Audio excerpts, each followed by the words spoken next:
Hey guys, thanks for tuning in to another video here at the Armory. As you can see, we're here in the living room.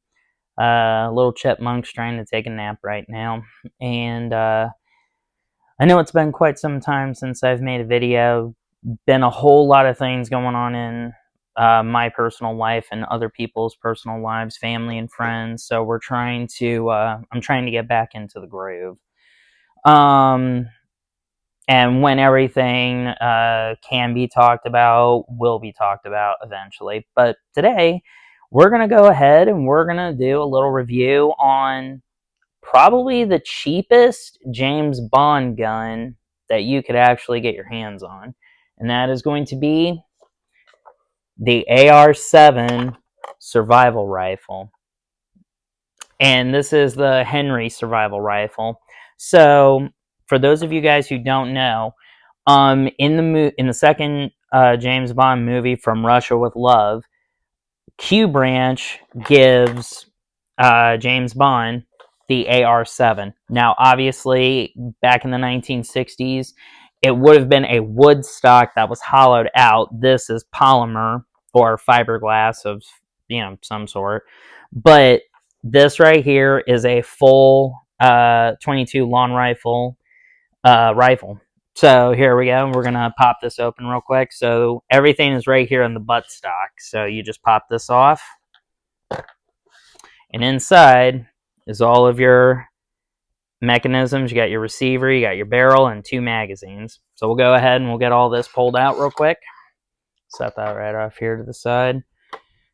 So,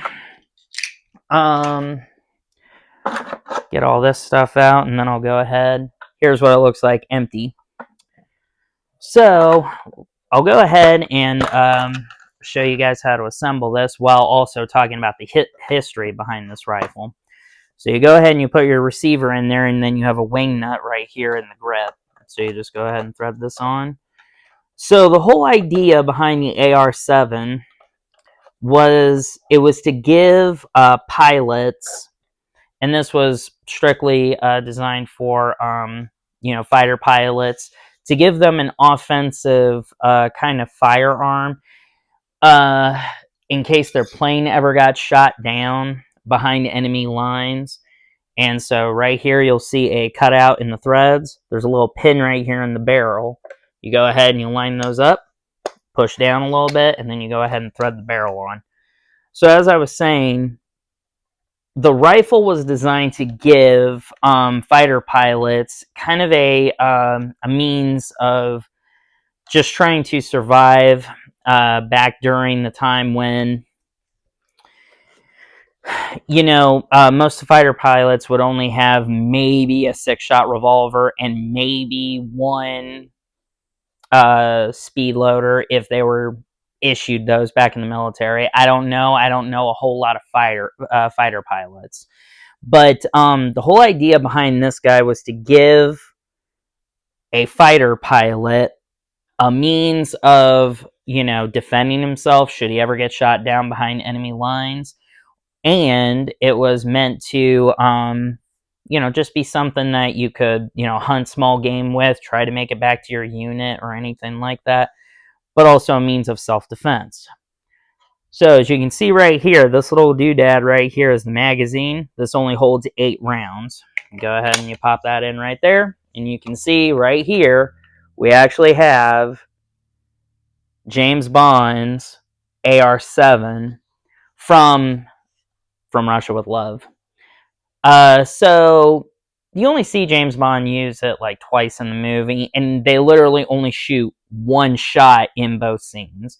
The first one is with Karen Bay trying to shoot Kalenko, I believe his name is pronounced. But he shoots him in the back as he's crawling out his escape hatch, falls down and dies. And then James has to use this to shoot the Spectre agent in the helicopter throwing grenades at them. And then the guy drops a grenade and blows up the helicopter. So we'll go ahead and we'll just show you some of the features of this gun. So the biggest feature is that this whole thing, if I remember correctly, this is a 16-inch barrel. And coming out of a 22 long rifle, that's actually pretty decent ballistics, but it's not like the greatest thing on the planet. But either way, we've got a 16-inch barrel, and the biggest feature of this gun is the fact that you just store it right here in the buttstock. Now, the cool thing about this, one of the cool features is that if you happen to have an extra magazine, so 3 in total, this one only comes with 2. But if you had 3 in total, you can load one into the receiver, and then you can put the other 2 in the slots in the buttstock. Now, obviously, this gun is not meant to be anything like crazy or anything accurate. It's just better than having your bare hands or a rock to fight the enemy with or to go hunting with. So I'll try to get a... Here, let me just back up the camera real quick. So, at first glance, you can kind of see that the rifle receiver is offset right here. That's by design, because they had to accommodate the space for the barrel. So, the only way that you can really hold this is exactly like how I'm demonstrating right here. You're not going to have a whole lot of windage adjustment when it comes to this guy. The only thing you can really do is just push this front sight post from either the right side or the left side to adjust for windage. But, thankfully, they do give you a Picatinny rail up here that you can go ahead and put a optic on top. But again, what I would really love to see Henry do, the company, Henry, what I would really love to see them do is kind of cut out a little deeper into the stock where you put the receiver and just put like a little red dot scope in there, and then you put the receiver in, and if they have to add an extra $50 onto the price, that'd be fine, because I don't really foresee these sights being all that great, because this is, when I bought this on sale, it was Christmas, or it was in December, it was only about $300. So, putting an extra $50 on there to put a red dot scope on here of some kind would be way better, or even just like crosshair, or just like a little scope of some kind with just like minimal magnification would be way better than relying on the iron sights for this thing. But other than that, I have taken this out and shot this gun a couple of times, and this gun has jammed on me. Now, whether it is a fact of the bolt being way too, like, still new, and it needs to have its break-in period, or it's the type of ammunition that I shoot, because 22 is not it's not one of those rounds that it's not what it used to be, because you used to be able to buy some pretty good premium 22 even for an affordable price, but not so much these days. You know, gosh, you're spending like $30-40 for a brick of 500, and they're not always like premium made ammo. But one way or the other, to eject the magazine, there's a little lever right here, so you just push in on that and you pull out the magazine at the same time. So, and just so everyone is aware, the magazine is not loaded and there is nothing in the chamber.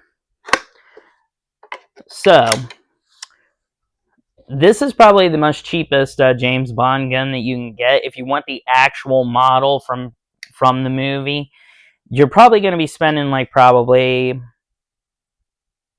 maybe $800 or $900 for the wood stock version, because they're pretty well, you know, pretty difficult to find these days. But either way, who would this be a good weapon for? Backpackers is how I would say. If you're going to go out survival, well, not survival hunting, survival camping. If you're going to go out into the wilderness of like Yosemite, or, you know, if you live in Alaska or something and you have this guy in your backpack, just so that you have something to be able to shoot some, birds or, squirrels or anything like that. I don't recommend that you carry only this thing with you. I recommend that if you're going to be in Alaska, you should have this for small game and have a 44 Magnum revolver on you in case you run into a bear. But one way or the other. This gun is actually kind of a nice little, I would say, gimmick. It still is dangerous enough. You'll still do some damage with this, no doubt. But this is not something I'm going to depend my life on, is what I'm saying. And, here's the little safety notch, too. So, safety is back, fire is forward. So, either way, this is just a nice little gimmick kind of thing, but it is probably one of the most cheapest James Bond guns that you can get. So, either way, as I was saying, this was meant to give pilots that were able to survive their plane being shot down just kind of a fighting chance, just to be able to either get out of enemy territory or to go ahead and just try and survive until they could, radio or signal for help if anyone was nearby. But either way, I hope you guys enjoyed this little review of this guy. I'll show you guys how to disassemble it real quick. So obviously, eject the magazine, pull back on the charging handle just to make sure that there's nothing inside. So I always start with the barrel. So you go ahead and just loosen this nut up.